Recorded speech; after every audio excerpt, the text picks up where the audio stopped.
Good afternoon, I'm Helen Everett. And I'm Candice Fernandez. Your headlines tonight. A smart sock has been created by NTU to help detect diabetes. Nottingham City Council has won a bid for government money to help achieve a low-carbon transport future. And there are new Barbie dolls with different body shapes that we'll take a look at later in the programme.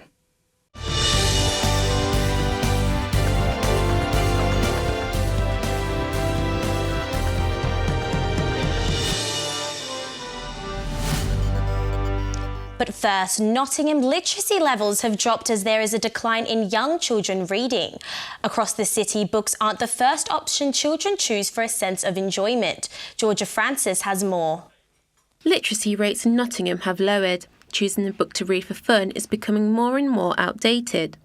Young children across the city are having difficulties with reading and don't see the importance of books. In the city centre, manager of Page 45 says there are plenty of ways to make reading more entertaining. Parents thought the comics were illiterate. Now we've got parents on our side because they're so desperate for their kids to start reading. What we find is that if you can either show them something they're more familiar with, like manga, because they already watch animation on TV, or especially if you can give them a title they recognise from the TV, then they're much more likely to start reading. Once they start reading, they have a love of reading. Recent findings have shown that just over half of 7 to 11-year-olds are at the stage they should be with their reading. Throughout the city, primary school pupils are falling below national average and just over a quarter are reading daily. Down at Luxley House, Nottingham City Council says there are too many distractions. Intervention, so to try and get in early, we know that our literacy levels in the city are not good enough. By the time the children go to school at 3, they are behind their peers in the country. Certainly there's a lot more competition. 30 years ago it was television that was the competition from reading. Now it's obviously the internet, social media means that the books are perhaps not seen as quite so attractive. As for the future, there is hope that children will learn to love books. This is Georgia Francis reporting for CBJ News. The Advanced Textiles Department at Nottingham Trent University has created electronic smart socks for people with diabetes. Lydia is in the newsroom with more information. So Lydia, what is the purpose of these socks? So these socks have been developed as an early warning system for doctors to detect foot ulcers caused by diabetes. So if diabetes is not controlled very well, then it can damage the nerves, the muscles, sweat glands and circulation in the feet, which can lead to amputations. And according to Diabetes UK, 100 people a week are losing a toe, a foot or even a leg due to the illness. So how exactly do these socks work? It basically looks just like a normal sock, but the sock has sensors embedded within the fibre to monitor the patient's temperature. I spoke to Prasinda Lagoda, who is a researcher for the project, and he said that when the sock is worn, it will measure the temperature of the foot at 2 different points. If there is a temperature difference within the points, and if this difference is greater than a certain value, then it's most likely that a foot ulcer will occur. So what is the impact that this will have on patients' health? So as it is basically an early warning system, it will give people with diabetes a warning about an ulcer if it may develop, and it will help prevent the occurrence of an ulcer, which is great because ulcers are not pretty. It will make a major difference to the speed in which patients are treated, and doctors will be able to advise patients to be more cautious with their lifestyle. Thank you, Lydia. Global Week kicks off at Nottingham Trent. Staff and students are encouraged to show off their culture in a 5-day vibrant festival, which celebrates diversity. Our cultural correspondent Dan Maburu has more. Nottingham Trent are proudly showcasing its student and staff's heritage and culture in the form of Global Week. The 5-day annual event is a vibrant festival displaying the university's multinational community on campus through mediums such as art, dancing, sport and food. Those taking part tell us what they think about the event. I think Global Week is amazing. You get to actually exchange cultures and everything, and get to see different kinds of food from people from all sorts of everywhere in the world and everything like that. So yeah, it's pretty amazing. The event also acts as a platform for the inquisitive, as people are free to ask questions and experience parts of the culture as well as religions. I've had a lot of people come up to me and just ask me about Hindus just out of interest. you know, and it's nice to give them that information where, you know, I mean, they get the information from books and stuff, but from a one-to-one conversation, you don't get that from a book. So it's a good experience we're giving it to people. Although it looks to expose different philosophies to Nottingham Trent staff and students, that's not the event's sole mission, as different types of events will also be taking place throughout the week. We've had a lot of different events. So we have the cultural stalls like you see today. We've had some sessions on different topics, working in the UK, how to get a Schengen visa. We've had, because besides culture, Global Week is about broader global issues like food sustainability. So we've had takeaway garden sessions where we show students how to plant their own gardens. On Friday, we're having the Holocaust Memorial Day Trust come and do a stall for us. So Global Week, again, is about culture, but also about broader global issues. Talks and events are timetabled throughout the week, which you can find at ntuglobalweek.co.uk. I've been Dan Maburu for CBJ News. The council have won a £6 million bid to improve Nottingham's sustainability. This will help Nottingham's vision to become the UK's greenest transport city. The funding will be used to develop vehicle charging points, expand the electric net tram system, and expand one of the largest electric bus fleets. The council have already started working towards becoming a low-emission city. A lot of visible charging points, not just at our park and ride, but at various points around the city, is really going to help people get the idea that electric vehicles, which doubled in sales last year, are going to be the way forward. We're already running quite a lot of electric buses on routes like Medilink, and we're using electric vehicles for some of the council's functions. Nottingham Trent Sikh Society have been preparing all week for a day full of food, but more importantly, free food on campus. Kieran Kaur has more. Students love free food, and what better way to enjoy an Indian cuisine than on campus? Nottingham Trent Sikh Society held a day full of free food. All students were welcome to enjoy langar, which means free vegetarian food. So why have the Sikh Society put this event together? We have a couple of reasons why we do it. One is just for the sake of humanity, so to feed people who don't have hungry. It's a basic human right, and to also bring equality to everyone, doesn't matter what caste, gender you are. So it's just all about equality. The Sikh Society managed to feed over 350 people in total. All the food is vegetarian so that everyone can eat it. Everyone is welcome to eat langar, no matter your race, religion, age or gender. People must sit on the floor to eat no matter what your status is. A key aspect of Sikhism is equality. Langar on average serves 6 million people worldwide daily. So what did the students here on campus think of the food, and what did they learn? Culture, and also the food was nice.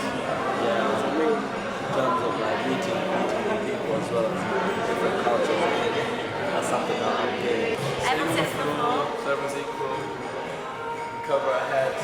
There's respect. For many students, this may be the first time experiencing the Sikh culture and eating langar. But this is not something that just happens at the Gurdwara or even here on campus. Guru Nanak's Mission is a group that serves hot food during the evening in Nottingham city centre. It takes place every Monday, Wednesday and Thursday, and in total serving over 200 meals a week. Well, in one way it's like a free kitchen for the wider community. We don't really look at what colour, what race you are, it doesn't matter, so we just give food out to everyone in the community basically. These hot meals help feed the homeless, but are also available to the whole community. Normally when we pull up, to be honest, there's already a big queue, and normally there's about 30 people in the queue, and then normally we prepare about 65 to 70 dishes. They're always vegetarian, so we might make something like pasta or Indian dal, rice, and today we've got chips and soya. Whether it's a Gurdwara on the street or at university, it's free for everyone. Kirandeep Kaur reports, CBJ News. 3 new types of Barbie have reached the UK and will soon be filling the shelves of Nottingham's favourite toy shops. Tall, petite and curvy body shapes have been added to the lineup of fashion toys. But not everyone is that enthusiastic about Barbie's new makeover. Olivia Morgan has more. For years, Barbie's iconic plastic figure has been the topic of critical debate, with individuals arguing that she sets an unrealistic body image for young girls. But now, 3 new body types are set to go on sale. These tall, petite and curvy dolls are making sweeping changes to the blue-eyed blonde with the impossible curves that we all know as Barbie. The hope is that this doll will now reflect the diverse audience of the doll and become increasingly aware of the changing beauty ideals. Some, however, aren't that enthusiastic regarding this new strategy. One would say that if there's a variety of different body types and sizes now on offer, that there has to be some sort of improvement over a single standardised version of what young femininity would look like. So that's not a bad thing, and that would suggest that the makers of Barbie have heard some of the criticism that has been voiced for a very long time. But I guess you still have to say that a doll is necessarily a static representation of type. That thing about Barbie being like she is unrealistic, and I think everyone knows that. And also, when I was a small child, I knew that that wasn't a realistic body image. That was just, that's what a doll looked like. Like, we had brats as well, and brats had heads that were like this big, and shoes that they didn't even have feet. They had feet that you could take off. So I think it's that thing of like, we all know that that's not what a person looks like. So how much influence do toys and dolls actually have on young girls and individuals? Young girls or boys don't have the cognitive skills to understand that here is a version of identity, of femininity, of sexuality, and to be able to engage with that in a way which puts them in the driving seat. Even now, girls our age are trying to get like tiny, thin, skinny waists, and I know that's partly to do with like obviously the things that we see in the media and obviously how we've grown up. So I don't know if that's could be potentially because of dolls that we've had before, like Barbie's, brats, and everything like that. And it should be a thing where you can embrace everyone's own beauty. This is Olivia Morgan reporting for CBJ News. Nottingham Lakeside Arts has brought its Chinese New Year celebrations to a close this week with a special dance finale featuring groups from across the area. Joe Mersel reports. The Year of the Monkey may have begun back on the 8th of February, but the Chinese New Year celebrations have only just come to a close at Lakeside Arts Theatre. The centre on the University of Nottingham campus played host to a dance finale, featuring groups from across the area. All of the pieces in the show were choreographed by Rong Tao, a dancer who had flown over from China specifically for this event. I met him in 2007 back in Chongqing and was so impressed with the work he was doing with young dancers there that I invited him to come to Nottingham in 2008. And he's been coming, I think this is his 6th visit since 2008, and is a regular feature of our Chinese New Year programme now.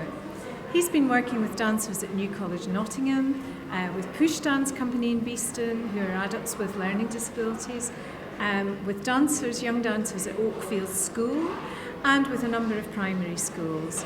And it's just such a privilege and a pleasure to have him with us, and I know that everyone who engages with him has the best time. As well as local schools and colleges, the show also featured dances from students at the university and an opening piece by the Nottingham Confucius Institute Folk Dance Collective. In what was his 6th visit, Rong Tao spent as little as 4 hours with some of the groups on dances that were based on many different Chinese styles. Every time I come here has been good. I have to do a lot of preparation and hard work, but the most important thing about it is Shola's trust. She always gives me the freedom to do what I want with the dance. The most special dance for me was from the Push group because they were able to share the whole evening with us as equals, and rehearsal with them was actually the same as all the other groups. The festivities were brought to an end with a spectacular fireworks display following the show, with many local residents turning out to what was a fitting end to the celebrations. The Year of the Monkey runs all the way until the 28th of January next year, when more colourful events are expected to welcome in the Year of the Rooster. Joe Mersel reporting for CBJ News. And now for the sport with Cam Smith. In sport, Notts County's chief executive has resigned less than 6 months after he took the post. Julian Winter, who was previously CEO at Sheffield United, will work a notice period before handing over all duties. In ice hockey news, the Panthers are taking on the Cardiff Devils at home tonight in an Elite League game. Stephen Schultz missed the trip to Braehead last weekend but returns to the lineup for this crucial game.